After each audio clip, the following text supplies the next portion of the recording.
Good afternoon, everyone. My name is Tom Leatherman. I'm the superintendent here at Pearl Harbor National Memorial, working with the National Park Service. And this is the first of what we hope will be a series of programs that help highlight our connection, our new connection with the city of Hiroshima in an effort to try to promote peace.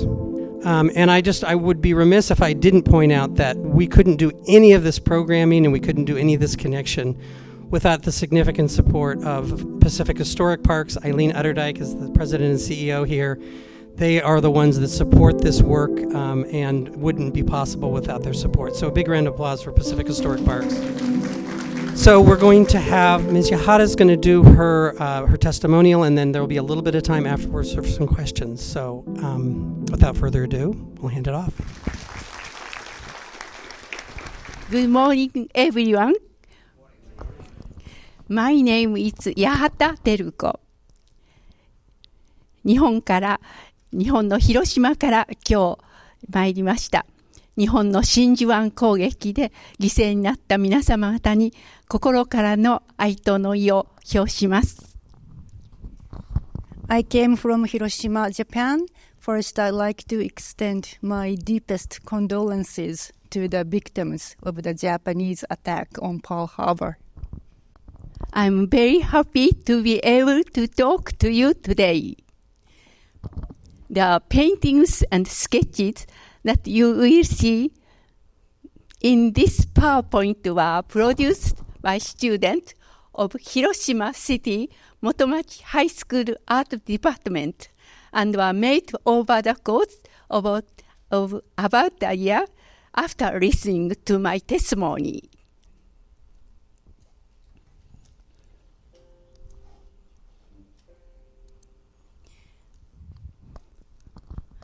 This is a New Year photograph taken when I was only 3 years old. My mother, my father, my elder sister, younger brother, and in the center, me. Just under 1 year later, on December 8th, 1941, when I was 4 years old, the Pacific War broke out.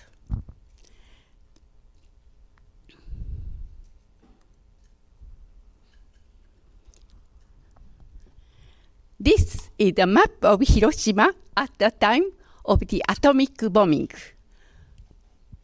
This is the hypocenter. 2.5 kilometers west of the hypocenter is Koi Station, now called Nishi Hiroshima Station. Somewhere between the JR line and the river was our house. And that's where we were when the atomic bomb was dropped.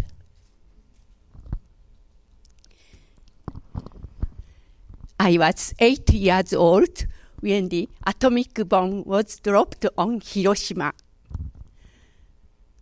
The previous year, I had been enrolled in the Hiroshima City National School in Koi.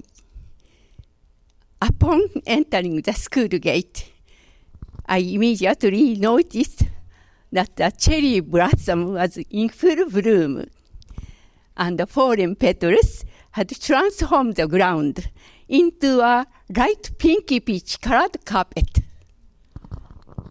The radio was broadcasting an announcement from Imperial headquarters, and the brave voice resonated. We have successfully attacked and sunk an enemy aircraft carrier with no significant damage to our side.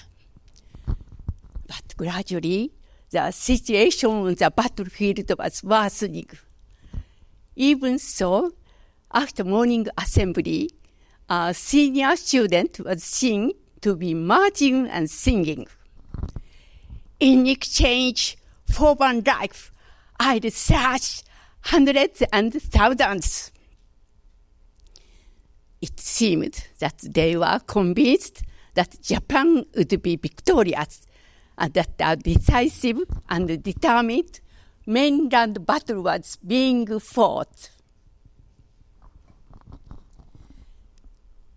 On that fateful day, the sky overhead was clear and sunny, and it was a fresh morning. We lived 2.5 kilometers from the hypocenter in our family home in Koihonmachi. My paternal great-grandmother, grandmother, parents, older sister, me, and 2 younger brothers, 8 members in total. After breakfast, in order to go next door, I stepped down into the garden.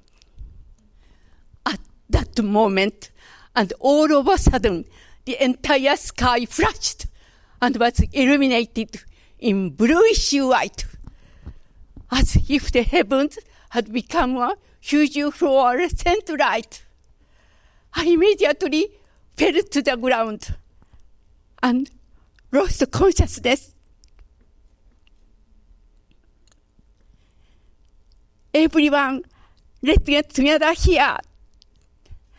I was awoken by the sound of my mother's voice calling out, and by the image of my father carrying my great-grandmother on his back.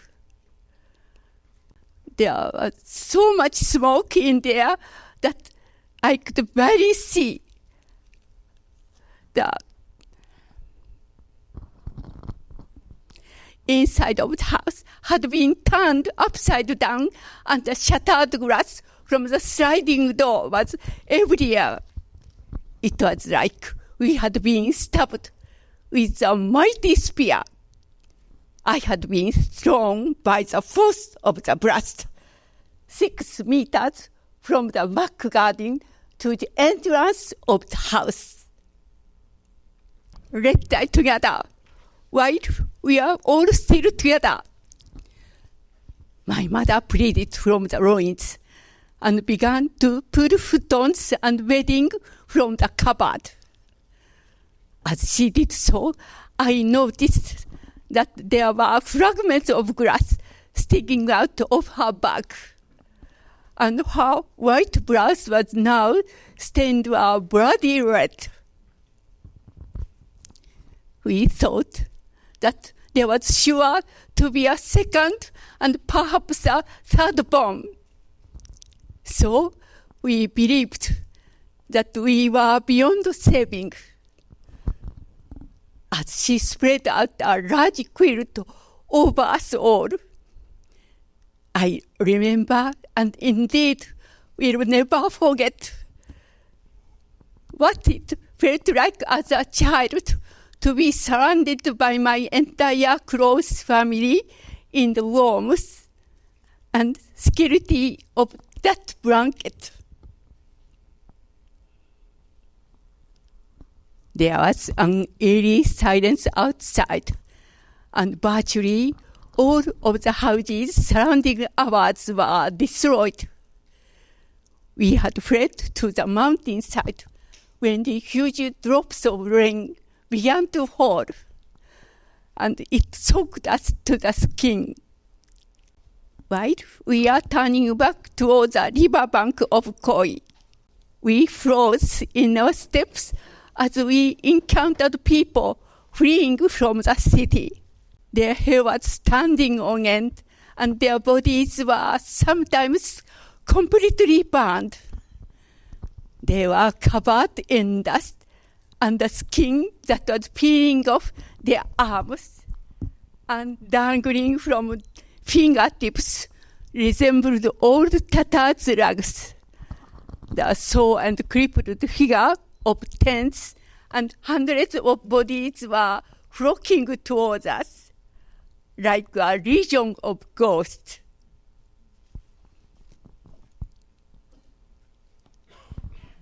Our relative had come to search for us, and we are fortunate enough to be evacuated to their house. evacuated to their house. The city continued to burn all through the night. As the sun went down, some neighbors came to visit. Wow! I couldn't take my eyes off what they had brought with them. Could it be that the box lined with snow white rice balls was a meal for us, the victims? I was so hungry and so very happy that I was speechless. The image of those beautiful rice balls is etched on my memory for eternity. I cannot describe the great pleasure I take in eating white rice. And even now, it fills my heart with joy to make anyone, a fresh rice ball. The heat of the rice turning my palms red as I shape each one carefully, one by one. Fortunately, my family had escaped with only minor injuries. In order to receive treatment for the wound to my forehead, my father had taken me to seek first aid at the school. Upon entering the gate, I was horrified to be met with agonizing screams and moans. The floor was strewn with tightly packed bodies, faced with blisters so badly that they could no longer open their eyes. The dead were being taken outside to the sports ground on makeshift stretchers. Rows of holes had been dug for the clusters of bodies to be thrown into. In the midsummer heat, a flickering haze rose above the burning flames, and the bodies of the people working seemed to shimmer and quiver in the intense heat. The smoke and repulsive stench seemed to have filled every corner of the school. In the midst of all this, something caught my eye on a table near the school gate. Rows of postcard-sized white paper bags.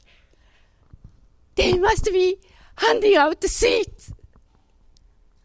I thought to myself, I was starving, so headed straight for the sign. It was with shock that I then found that the bags were not filled with sweets, but with the bones of the unidentified cremated. The relatives could then at least take something back home for the memorial service. I was later told. Amongst the recorded 2,000 bodies that were cremated here, a large number of whom were sacrificed during building demolition duty were first and second grade students. How much pain did they suffer? How much did they really want to continue living? They lost everything in the moment.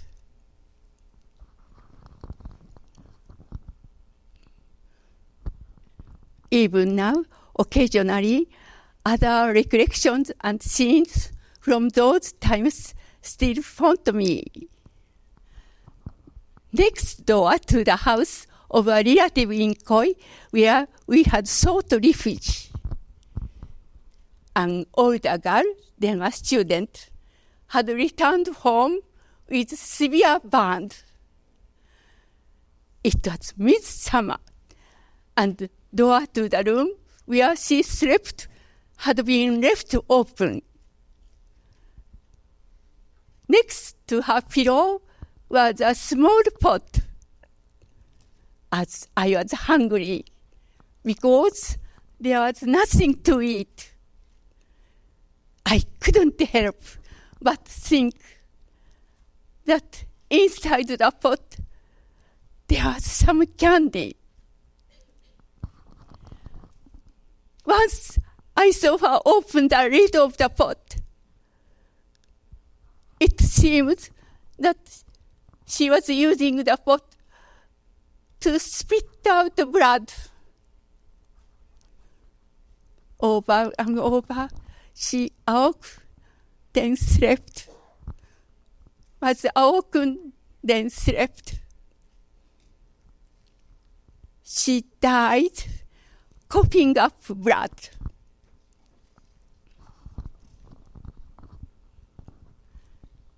From around August the 9th, the fires in the city gradually began to subside. My mother and father went out looking for my father's friend, accompanied by his wife. Under the blazing sun, shovel in hand, they stepped over the charred remains of corpses, male and female indistinguishable from one another, drinking the water that trickled from broken pipes. As the relentless search continued. A week or so after the bombing, they finally arrived at the workplace of my father's friend. After digging around in the gravel and debris, they unearthed a skeleton-like corpse. Somewhere in the vicinity of the corpse was a child identification seal case bearing his name, and therefore confirming his identity. It is said that their baby, who was being carried on his wife's back, reacted by letting out a blood-curdling scream as his wife broke down in tears, sobbing. My parents stood silently weeping. They took the skull of my father's friend home with them. Everyone put their hands together in prayer. As we looked upon the transformed remains of what was once our bright and cheerful man. Even now, when I look at the drawings depicting this scene, an eerie sensation comes over me. And in those silent moments, I feel that something is tugging at my heart. Another recollection that I have is as follows.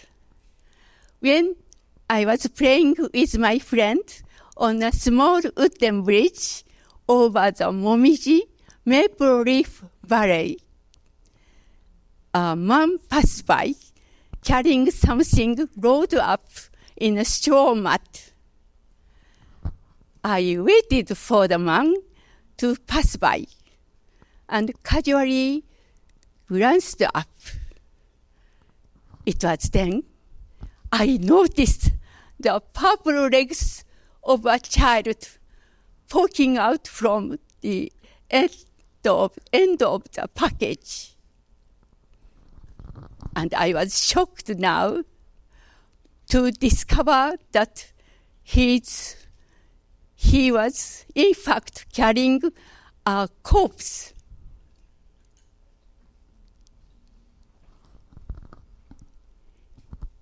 he is going into the mountains to cremate their body. My friend whispered to me. As a night drawing, I still couldn't take my mind off the man who had disappeared into the woods that day. At that time, I only saw the child legs dangling from the end of the straw mat. But when I look at the sketches depicting this scene, it once again apparent the man was, in fact, the child's father. It is then that I endure the sadness and grief of a parent who is going to cremate their beloved child. Recalling with overwhelming sorrow, his back turned to me as he continued on his journey. From the day when the atomic bomb was dropped in 1945 to the end of the year, it is said that the death toll had reached approximately 140,000 people. That the exact figure is not known. It's testament indeed to the ultimately destructive nature of the atomic bomb. Both the immediate and long-term effects of the atomic bomb manifested themselves in different ways. And those who seemed to escape from direct exposure to the blast later developed an array of horrific symptoms.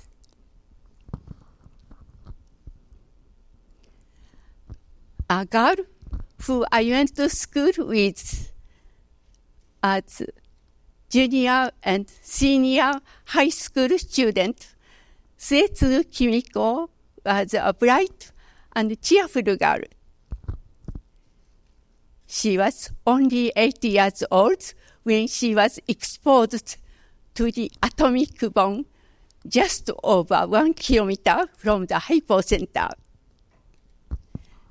One day, 16 years later, spots began to appear on her arms, and she was troubled by the malaise and washed feeling which had suddenly swept over her. She was diagnosed with acute leukemia. She had a high fever, swelling of the face, and the sensation that she was carrying lead around in her chest.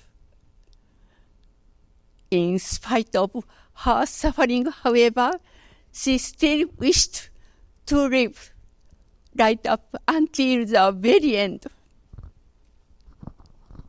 And I can clearly recall her words. I want to look up at the bright blue sky, wearing the beautiful dress and shoes to match, and then to dance like Cinderella. I have nothing to complain about to anyone. I just want to get better and to live.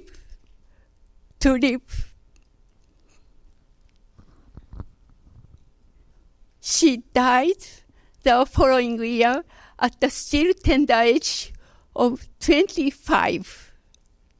In 2013, I took part in a peace boat round the world voyage for atomic bomb witnesses and survivors.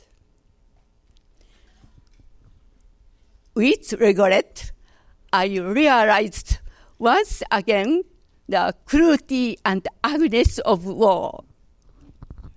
And that once a war is started, we become both perpetrator and victim. We were all born on this huge planet, and although our countries and languages are different, we all belong to the same era. In the course of a century, or even just a human lifespan, the sun rises and the sun falls, and there are irreplaceable days that are brought back to us in surges or in waves. Who do you love? What do you love? If a single nuclear weapon was used now, mankind would cease to exist. All that I have left to do is to communicate the truth of the atomic bomb to the world and to continue to sound the alarm bells. Thank you very much for listening.